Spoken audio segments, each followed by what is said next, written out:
बिस्मिल्लाहिर्रहमानिर्रहीम। अस्सलाम वालेकुम अज़ीज़ तलबा। आज हम पढ़ने जा रहे हैं एडिटिव इनवर्स का।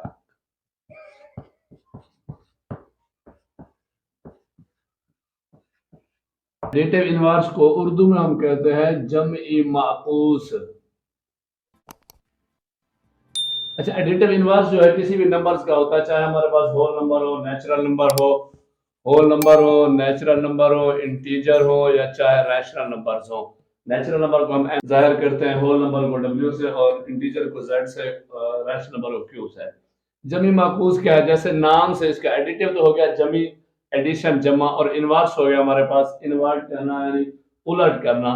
किसी भी चीज को अगर उलट कर दे, देखिए इसके हम एग्जांपल देखते हैं। अगर हमारे पास ये 2/3 है, रैशनल नंबर है, तो ये किसका है? ये जमा की अलामत है। इसका जिसका कोई अलामत सिंबल नहीं होती वो जमा है। 2/3 जमा का है। अगर हम इसको नफी कर दें, नफी 2/3, तो ये इसका एडिटिव इनवर्स है। बस इतना सा है। अगर हमारे पास नफी 7/12 है, और अगर इसको हम जमा में लिख दें, तो ये इसका एडिटिव इनवर्स है।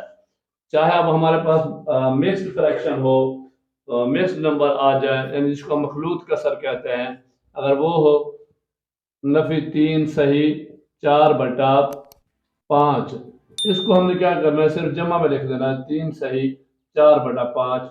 तो ये इसका एडिटिव इनवर्स है। यानी जमा वाली को नफी कर देना है, रकम को नफी वाली को जमा कर देना, एडिटिव इनवर्स है।